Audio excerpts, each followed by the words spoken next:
मानव को हो रही आम समस्याएं जो मानव को समय समय पर परेशान करती हैं। अगर अच्छा खान पान हो जाए तो परिस्थितियां कभी कभी बदल जाती हैं। कभी कभी परिस्थितियां अनुकूल होती है तो मौसम बदल जाता है। मतलब समस्या बनी ही रहती है और समस्या बने रहने के कारण इसका जड़ से इलाज भी नहीं हो पाता। फिर ना जाने कौन कौन सी स्वास्थ्य संबंधित समस्याएं इंसान को घेरने लगती हैं, चपेट में लेती हैं, जद में लेती है या कहीं घर कर जाती है। आज आपका डॉक्टर कार्यक्रम में हम किसी विशेष समस्या या रोग के बारे में चर्चा नहीं करेंगे, बल्कि आज हम इंसान को होने वाली आम समस्याओं के बारे में चर्चा करेंगे, आम रोगों के बारे में चर्चा करेंगे। मतलब आज चर्चा का दायरा ज्यादा है। आप आम समस्याओं से संबंधित सवाल पूछ सकते हैं, जिसमें बुखार, जुकाम, खांसी, सूखी खांसी, कोरोना, नजला, बीपी लो या फिर हाई की समस्या, डिप्रेशन, इन सभी विषयों पर हम चर्चा करेंगे। और इसके अलावा भी जो आम समस्याएं होती हैं उसके बारे में भी हम चर्चा करेंगे। फिलहाल आपको बता दें, इस विषय पर बातचीत करने के लिए हमारे साथ मशहूर general physician doctor Rajendra Varshney ने। इसके साथ ही आप भी इस विषय से जुड़ा कोई सवाल पूछ सकते हैं। लगातार आपके टीवी स्क्रीन पर नंबर फ्लैश हो रहे हैं, तो अगर आपके जहन में भी इस विषय से जुड़ा कोई सवाल घुमर रहा है तो आप हमें कॉल कर सकते हैं। तुरंत कॉल कीजिए, कोई भी आप सवाल पूछ सकते हैं। आज चर्चा का दायरा ज्यादा है, यानी कि आज कोई विशेष रोग पर हम चर्चा नहीं कर रहे, किसी विशेष समस्या पर हम चर्चा नहीं कर रहे। आज आम समस्याओं के बारे में हम चर्चा करेंगे। कोशिश रहेगी कि आपको समस्या का समाधान मिले, आपको तुरंत इलाज के बारे में पता लगे और जो समस्या है, जो रोग है, उसके बारे में जड़ से पता लगे और विस्तार पूर्वक पता लगे। तो लगातार आपके टीवी स्क्रीन पर नंबर फ्लैश हो रहे हैं। अगर आपके जहन में आम समस्याओं से संबंधित कोई सवाल आता है, आप हमें तुरंत कॉल कीजिए। लगातार आपके टीवी स्क्रीन पर नंबर फ्लैश हो रहे हैं। अब कार्यक्रम का आगे बढ़ाते हैं। आपको बता दें, जनरल फिजिशियन डॉक्टर आपका बहुत बहुत स्वागत है खबर फास्ट पर। धन्यवाद जी, और डॉक्टर साहब, मेरे से पहला सवाल कोरोना से संबंधित है। चूंकि कोरोना एक बार से बढ़ने लगा है, महाराष्ट्र की बात हो, पंजाब की बात हो या फिर दक्षिण के किसी राज्य की बात हो, तो ऐसे में हम आपसे पूछना चाहते हैं, एक सामान्य तौर पर एक सवाल है कि दोबारा से कोरोना फिर क्यों बढ़ने लगा? ये वही स्थिति है जो पिछले साल की स्थिति थी? आप बिल्कुल सही कह रहे हैं। हम देख रहे हैं कि अब कोरोना जी ज्यादा केसेस दिखा रहा है। जी हमारे जो अस्पतालों में केसेस पहले जो नील हो रहे थे पुनः बढ़ रहे हैं। इसका मुख्य कारण क्या है? जी मुख्य कारण यह है कि हम लोग बिल्कुल लापरवाह हो गए हैं। जी हम भीड़ भाड़ वाली जगह में जो तीन बातें मुख्य है उन पर ध्यान नहीं देते हैं। इसमें पहली बात है मास्क का पहनना, दूसरी बात है आपस में दूरी बनाए रखना, कम से कम 2 गज नहीं तो 1 गज या 2 गज दूरी बनाए। तीसरी चीज है सैनिटाइजेशन, हाथ को साबुन से धोना या एल्कोहलिक सैनिटाइजर आता है उससे धोना, और अपने रहने वाले स्थान या कार्यस्थल पर जो ब्लीचिंग पाउडर से सैनिटाइजेशन करते हैं या अन्य किसी प्रक्रिया से करते हैं वो भी खत्म हो गया। 3 मुख्य कारण ये है। जी डॉक्टर राजेंद्र, यहाँ पर एक हैरान कर देने वाली, अचंभित कर देने वाली बात यह है कि अब तो देश के पास वैक्सीन भी है और बहुत तेजी से वैक्सीन का निर्माण हो रहा है, वैक्सीनेशन का कार्य बहुत तेजी से चल रहा है, लेकिन उसके बाद भी यहाँ पर कोरोना का बढ़ना या फिर कहें कि तीसरी लहर कई राज्यों में आ चुकी है। राज्य सरकारें सतर्क हैं, लेकिन फिर भी, और इसके साथ ही मेरा एक सवाल यह है, जो विदेशी कोरोना है, यानी कि जो कोरोना का बढ़ता हुआ स्वरूप है, जो नया स्ट्रेन है, वो 400 से ज्यादा मामले उसके अभी देश में है। तो इससे बचने के लिए आपको जो जहाँ रह रहे हैं किसी भी शहर में हो जी 2 तरह के लोगों का आवागमन होता है। जी एक तो होता है भारत से जो बाहर विदेशों में आते हैं उनको सर्विलेंस पुनः कर देना चाहिए, जिससे कि उनकी जो है पीरियड 14 दिन या 15 दिन का जो भी गवर्नमेंट वो सर्विलेंस देगी, तो इससे कोई भी है जो बाहर से आ रहा है उसको रोक लगेगी। दूसरी जो अंतरराज्यीय जी इस तरह नामांकन होता है व्यक्तियों का या यात्रियों का, कोई महाराष्ट्र से यूपी आया है या पंजाब से आ रहा है, जहाँ ज्यादा कोरोना फैला हुआ है, वो कम कोरोना वाले स्थान पे जब यात्रा करके जाता है जी तो वहां पर भी ऐसा कोई सिस्टम निकाले जिससे उसकी जांच हो और उसको जल्दी पकड़े, कोई पॉजिटिव केस है और उसका फिर उपचार हो। जी ये दो चीजों पर मेरे जो दिमाग में आई बात, इन चीजों पर कार्य हो रहा है। जी डॉक्टर राजेंद्र, अब हम दूसरे विषय से जुड़ा कोई सवाल पूछते हैं। विषय हम लेते हैं अब शुगर से संबंधित। शुगर की समस्या जो है वो हर एक व्यक्ति में देखने को मिलती है। अब तो यहाँ तक कि युवाओं में भी देखने को मिल रही है। कम उम्र में व्यक्तियों को शुगर की समस्या है और जो ज़्यादा उम्र के हैं, जो उम्रदराज व्यक्ति हैं, उनको तो शुगर की समस्या रहती ही है। मेरा आपसे सवाल यह है कि इसको हम कंट्रोल कैसे कर सकते हैं, क्योंकि अगर शुगर होती है तो तमाम जो अन्य बीमारियां होती हैं वो भी घर कर जाती हैं, ये देखने को मिलता है। तो ऐसे में हम कंट्रोल कैसे कर सकते हैं, किस तरीके से हम खान पान रखें? परिस्थितियां बदले, मौसम बदले, कोई दिक्कत नहीं, लेकिन हम अपने आप पर कंट्रोल कैसे कर सकते हैं, शुगर पर कैसे कंट्रोल कर सकते हैं? देखिए, शुगर हो या कोई अन्य बीमारी हो जी, पहले हमके उसके मूल के आवरण में जाना चाहिए। कारण क्या है? शुगर का जो मुख्यतः कारण है कि हमारी सेडेंटरी लाइफ, मतलब बैठी हुई जिंदगी। बैठी हुई जिंदगी का मतलब ये होता है कि आप घर में बैठे हुए हैं, उसके बाद जब आप रास्ते में चलते हैं तो स्कूटर पर बैठे हुए चलते हैं, फिर आप अपने कार्यस्थल पर पहुंचते हैं, फिर आप कुर्सी पे बैठ गए। और दूसरी तरफ क्या है, हम खाना खूब खा रहे हैं, विभिन्न प्रकार के व्यंजन ले रहे हैं, घी से चीजें ले रहे हैं, मीठा खा रहे हैं, तो क्या होगा, शरीर का जो है फैलाव बढ़ेगा, मतलब वजन बढ़ेगा, तोंद निकलेगी। तो ये कारण जो है मोटापे का मुख्य कारण है। जी, इससे बचने के लिए आपको खाने पे रोक लगानी पड़ेगी, बहुत संयमित जीवन जीना पड़ेगा, और योग, प्राणायाम और एक्सरसाइज, इसके द्वारा आप अपनी शिथिलता को दूर करते हुए एक्टिव लाइफ बनाकर इस रोग को अपने पास आने से रोक सकते हैं। जी। और ऐसे में अगर इस समस्या की शुरुआत शरीर में हो रही हो, हमें लक्षण का पता करना हो, तो लक्षण इसके शुरुआती क्या होते हैं, ताकि समय रहते उस पर रोक लगाई जा सके, उस पर नियंत्रित किया जा सके, नियंत्रण किया जा सके, ताकि आगे चलकर ये समस्या बड़ी ना हो, व्यापक ना हो? बहुत अच्छी बात आपने कही जी। एक तो जागरूकता होनी चाहिए व्यक्ति में जी कि कोई लक्षण किसी भी रोग से संबंधित अगर प्रकट होता है तो उसको उचित विशेषज्ञ से मिलकर सलाह देनी चाहिए। मधुमेह में, डायबिटीज को मधुमेह भी कहते हैं हिंदी में, उसमें अगर देखा कि उसको प्यास ज्यादा लगती है, पेशाब ज्यादा आती है, रात्रि के समय में पेशाब की फ्रीक्वेंसी बढ़ जाती है, चोट लगने पर घाव जेल में भरता है, तो उसको ये असामान्य स्थिति के लिए जी। डॉक्टर राजेंद्र, मैं आपको माफी के साथ रोकना चाहूंगा। आप लक्षण के बारे में बता रहे हैं, एक दर्शक हमारे साथ जुड़ गए हैं, आप उसके बाद आप कंटिन्यू कर लीजिएगा। दिलीप हमारे साथ जुड़ गए हैं भिवानी से। दिलीप, आपका बहुत बहुत स्वागत है। आपका सवाल क्या है? सवाल तो हड्डियों के बारे में है जी। जी हड्डियों के बारे में। जी दिलीप, आप सवाल कंप्लीट कीजिए। हड्डियों के बारे में मैं एक्सीडेंट हो गया था, तो हड्डी के बारे में पूछना चाहता हूँ। जी सवाल पूछिए।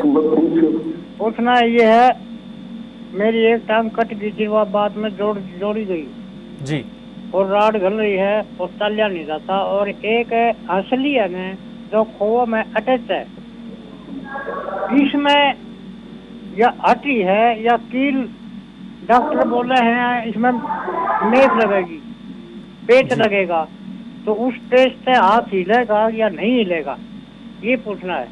दिलीप, आपकी उम्र कितनी है, सबसे पहले ये बताइए। उम्र 56 साल है जी। 56 साल है। और ये घटना कब हुई थी? घटना तो जी 12 जनवरी में हुई थी, पिछली साल जी। पिछली तो साल। आपको जो ऑपरेशन के बाद रॉड लगी थी, तो वो अभी है वहां पर?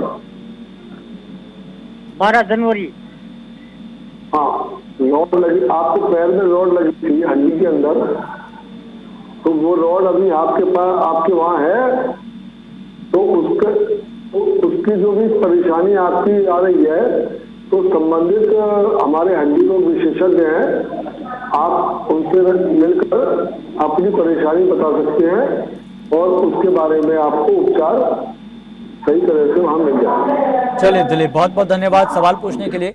डॉक्टर राजेंद्र, आप शुगर के जो लक्षण है वो बता रहे थे, आप कंटिन्यू कर सकते हैं। जी, तो शुगर का लक्षण जो है वो एक तो प्यास ज्यादा लगना जी, पेशाब का ज्यादा आना जी, तीसरी चीज क्या है, घाव हो जाए वो अगर देर में भरे। चौथी चीज आपने देखा होगा कि अभी वो जो मूत्रालय आता है मूत्र करने के लिए, तो उस स्थान पर देखा होगा आपने बहुत चींटियां आ जाती है जी, या चींटियां आ जाती है, ये असामान्य स्थिति है। तो ये लक्षणों की पहचान है कि उनको संभवतः जी, मधुमेह या डायबिटीज हो गई है, और उसके लिए उन्हें तुरंत खून की जांच और पेशाब की जांच शुगर के लिए करानी चाहिए। जी। और इसके लिए कौन कौन से टेस्ट होते हैं, उसमें कितना खर्चा आता है, और क्या इसमें कोई स्टेजेस भी होती है इसकी? क्या होते हैं स्टेजेस? स्टेजेस, देखिए पहले मैं स्टेजेस के बारे में बता दूं। जी, इसमें मुख्यतः 2 स्टेजेस होती हैं। जी, एक तो ये आयु के अनुसार है।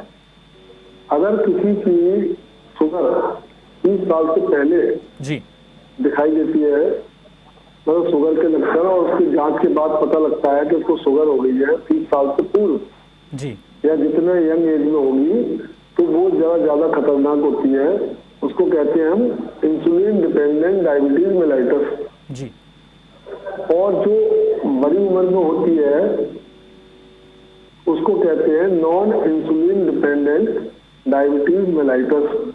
जी, मतलब इसका क्या हुआ कि जो यंग एज में होती है उसको इंसुलिन एक इंजेक्शन आता है, उसके द्वारा इलाज होता है जी, अधिकांशता। और दूसरा जो तरह की डायबिटीज जो ज्यादा उम्र में होती है उनको मुंह से खाने वाली दवाइयां, जो गोलियां हैं, कैप्सूल गोलियां वगैरह, जी, उसी से कंट्रोल हो जाती है। जी, इसको कहते हैं non insulin dependent diabetes mellitus. तो ये 2 तरह की है।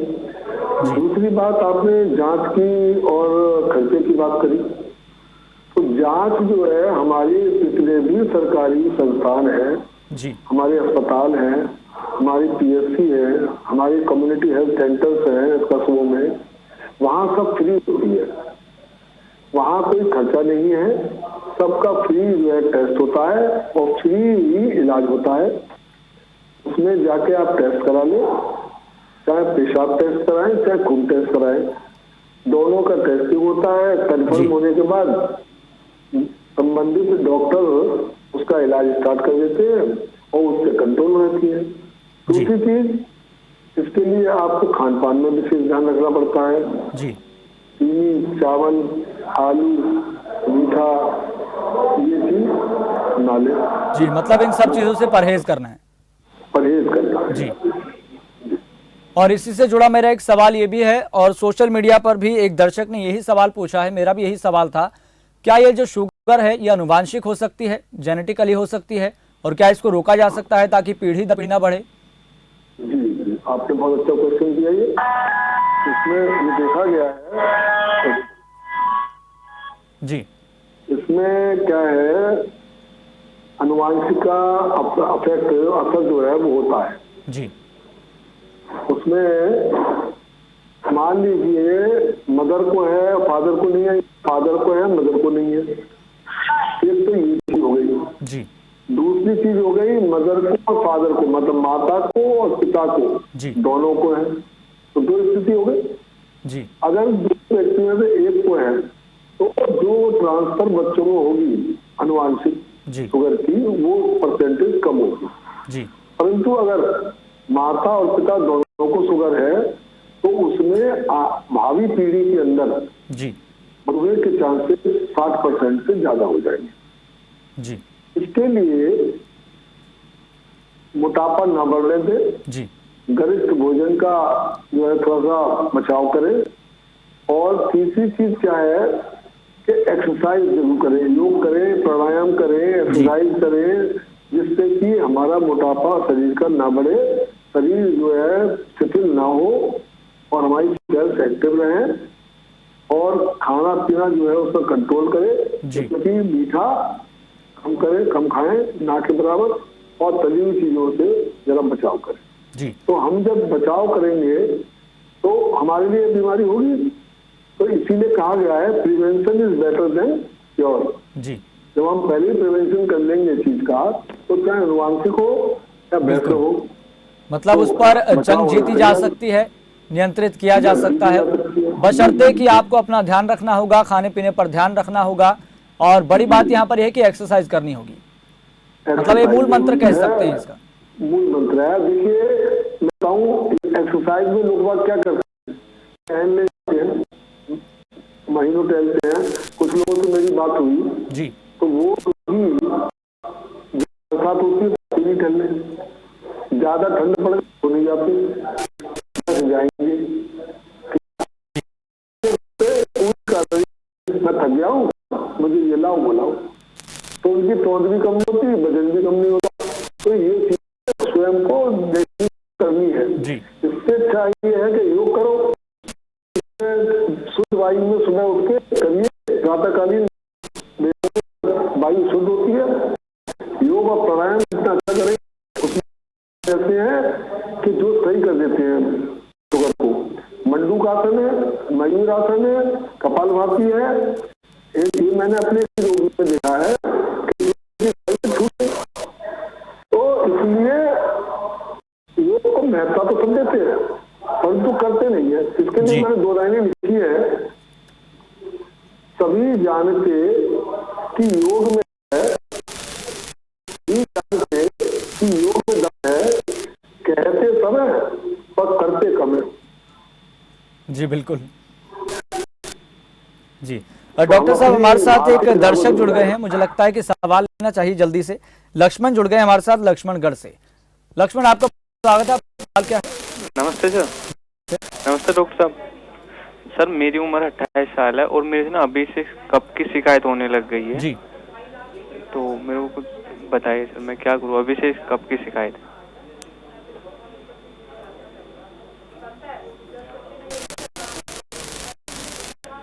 लक्ष्मण आपकी उम्र क्या है? 28 साल जी। और समस्या क्या है आपको बेसिकली? कफ जमने लग गया अभी से। जी, कफ की समस्या है। जी जी। ऐसे देखिए कफ क्यों होता है, कफ जिस वातावरण में आप कार्य कर रहे हैं, एक तो उस वातावरण को प्रभाव पड़ता है।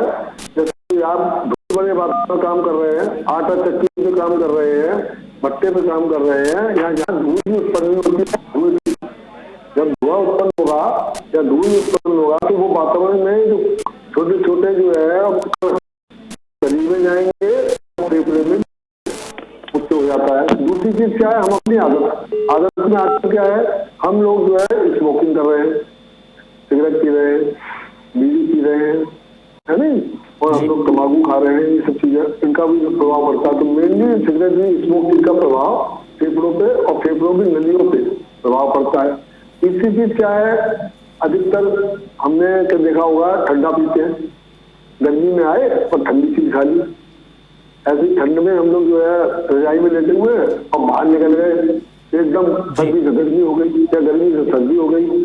तो ये हमारी जो वायु की नलिकाएं हैं, हमारी ट्रेकिया है, ब्रोंकस है, लंग्स हैं, उन पे प्रभाव डालते हैं और वहां पर एलर्जी पैदा कर देते हैं। तो एलर्जी से क्या होगा, खांसी रहेगी, फिर बलगम आएगा, और अगर इसका आप ध्यान नहीं देंगे तो क्या होगा, धीरे सांस के मरीज बन जाएंगे।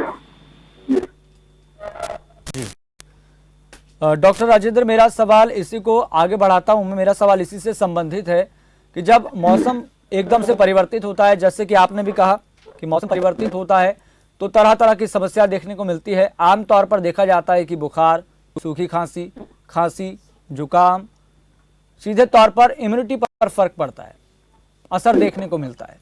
तो ऐसे में मैं आपसे चाहता हूं कि आप ऐसा कोई मंत्र बताएं जिससे ये समस्या कभी हो नहीं, जड़ से खत्म हो जाए, चाहे वो घरेलू उपाय क्यों ना हो। जी हाँ, जी हाँ, घरेलू उपाय भी असर करते हैं। इसमें सबसे पहला है बचाव जी। अगर जैसे ही मौसम परिवर्तित हो, हमें अपने शरीर की सुरक्षा करनी चाहिए। अगर एकदम ज्यादा पाओ हम में या छोटे कपड़ों में वो पहने बिना स्वेटर के बिना टोपा लगाए निकलेंगे तो शरीर पे प्रभाव पड़ेगा ही। दूसरी चीज क्या है, देखा हुआ घर पे आए जी और गर्मी में आए घर पे और कहते लाओ बर्फ का पानी लाओ, मैंने 2 गिलास बर्फ का पानी पी लिया, मुझे बहुत आराम मिला। परंतु आपको पता नहीं कि इतने तापक्रम में आने के बाद जो शरीर गर्म हो रहा है उस पर एकदम आपने ठंडा पानी उड़ेल दिया अंदर, मतलब सर्द गर्म हो गया। तो आप हाँ सर्द गर्म हो गया, तो हम अपने शरीर का ध्यान हमें नहीं रख पा रहे हो रहा है। इसी तरह धूल वाले वातावरण में काम करेंगे तो सांस की बीमारी होगी। तो इससे बचने के लिए हमको थोड़ा सा रेस्ट लेना चाहिए। गर्मी में आए हैं थोड़ा आराम कर लीजिए, बैठ लीजिए, थोड़ा 10-15 मिनट बैठेंगे, 5-10 मिनट, उसके बाद और पानी पीना ही है ना तो बिना बर्फ का पीजिए, ताजा पानी या हल्का सा उसको गुनगुना करके। मैं अब गर्मी में तो पी नहीं सकता है तो ताजा पानी पियो बिना बर्फ का, तो आपके शरीर को कोई हानि नहीं होगी। ये है मतलब जी। और एक मेरा अगला सवाल एक अलग विषय से जुड़ा हुआ है, हाई बीपी और लो। तो ऐसे में इसको हम कैसे कंट्रोल कर सकते हैं? उम्र के हिसाब से जो बदलाव आता है हाई बीपी और लो में, इसको हम कैसे कंट्रोल कर सकते हैं, चाहे वो किसी भी उम्र का व्यक्ति क्यों ना हो? देखिए, पहले तो हमें जानना है सामान्य ब्लड प्रेशर कितना हो जी। जब हम यंत्र के द्वारा नापेंगे तो 120/80, 120 ऊपर का 80 नीचे का, ये सामान्य ब्लड प्रेशर होता है। और अगर 80 वाला 90 या उसके ऊपर हो जाता है तो वो जो है उच्च रक्तचाप का रोगी हो जाता है। और इसी तरह से ऊपर वाला 120 की जगह को 60 उससे ऊपर हो जाए तब हो जाएगा जी। इसी तरह से लो में पता लगा था 8-50 वो नीचे वाला चला गया तो वो लो हो जाएगा, तो चक्कर आने लगेंगे। जिसका रक्तचाप उच्च हो जाता है, ज्यादा हो जाता है, हाई ब्लड प्रेशर हो जाता है, उसके लक्षण होते हैं सिर में दर्द आना होना जी, और चक्कर आना, उल्टी सी महसूस करना, ये हो सकता है जी। तो इस टाइम या लो हो जाए तो चक्कर आ सकते हैं, बेहोशी आती है। जी। तो ऐसी डॉक्टर राजेंद्र, इस बीच हमारे साथ एक दर्शक जुड़ गए हैं, रोशन लाल सिरसा से, उनका हम सवाल ले लेते हैं। रोशन लाल, आपका बहुत बहुत स्वागत है, आपका सवाल क्या है? धन्यवाद सर, खबर फास्ट का मैं शुक्रिया हूँ कि आप ये प्रोग्राम चला रहे हो, बहुत अच्छी बात है। डॉक्टर साहब को नमस्कार। नमस्कार। मैं अभी 3-4 दिन पहले जैसे रात को सोया, थोड़ा मच्छर का मौसम हो गया जी अब जी। तो हमारे यहाँ सिरसा में जैसे धान के खेती के ज्यादा ये मच्छर होते हैं, तो हल्का सा मैंने 2 नंबर पर पंखा चला लिया जी, तो उससे जैसे मतलब मेरे को ठंड लग के जुकाम हो गया, और जुकाम भी इतना ज्यादा हो गया कि मैं सारी रात ऐसे बैठा रहा, नाक से पानी गिरता रहा। तो अगर ऐसे में जैसे कोरोना चेक करा लिया या और करा लिया तो वो तो बता ही देंगे जी ये तो कोरोना है, तो ये मतलब संभव है या नहीं है जी? जैसे सारी रात ही है ना, जैसे मेरे को 1 मिनट भी नींद नहीं आई, उसके बाद सारी रात मेरे नाक से पानी बहा रहा, सुबह मैंने फिर ये डॉक्टर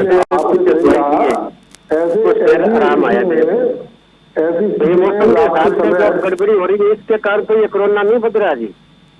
नहीं, मौसम के कारण नहीं, ये तो एक वो बीमारी है जो आदमी से आदमी को फैल रही है, उससे बचाव करना है। पर आपकी जो स्थिति है जुकाम की, उसका मैं बहुत सरल उपाय बताता हूँ कि रात का समय है, ना डॉक्टर मिल सकता है ना जा सकते आप मान लो, तो ऐसे में जहाँ नाक से पानी टपक रहा है और जुकाम हो गया है तो आप एक पानी गर्म करके उसको खौलाते और उसकी भाप आप ले अगर तो गले में और नाक में जब गर्म भाप जाएगी फेफड़ों तक तो आपको तुरंत लाभ मिलेगा। और अगर आपके पास विक्स या कोई ऐसी चीज है तो आप जो है उसको डाल लीजिए और उससे क्या होगा कि तुरंत लाभ मिलेगा, आपको दवाई की आवश्यकता भी नहीं पड़ेगी। स्टीम मतलब भाप जो होती है वो हमारे जुकाम को और सर्दी को बहुत अच्छी असरदार दवा के रूप में कार्य करती है। डॉक्टर साहब, आपकी बात के बीच में एक सवाल पूछना चाहता हूँ। मेरे को इतनी ठंड लगती है जी, मतलब मेरी 60 साल की उम्र हो गई है, तो पीछे मेरे कुछ गड़बड़ भी होती पेट में, तो अब मेरे को ना ठंड इतनी ज्यादा लगती है कि मैं सारे दिन मेरे को टोपी रखनी पड़ती है जी। इसके लिए ना एक खून की जांच करा लीजिए, किसी भी सरकारी अस्पताल में जाके हीमोग्लोबिन टेस्ट करा लीजिए, ब्लड शुगर करा लीजिए और अपनी किडनी लिवर का टेस्ट सब करा के एक निष्कर्ष पे डॉक्टर पहुंचेंगे और आपका इलाज हो जाएगा। चलिए रोशनलाल जी, बहुत बहुत धन्यवाद सवाल पूछने के लिए, बहुत बहुत धन्यवाद। डॉक्टर राजेंद्र वार्ष्णेय जी, आपका भी बहुत बहुत धन्यवाद इस खास कार्यक्रम आपका डॉक्टर में जुड़ने के लिए, बहुत बहुत धन्यवाद आपका भी। तो अपने खान पान पर ध्यान दें, अपने स्वास्थ्य का ख्याल रखें, अच्छा खाएं, बाहर का कुछ भी ना खाएं, और सबसे बड़ी बात तो यहाँ पर यह है कि नियमित रूप से एक्सरसाइज करें, सारी समस्याओं का समाधान हो जाएगा। फिलहाल आपका डॉक्टर में इतना ही, मुझे दीजिए इजाजत, देखते रहिए खबर फास्ट।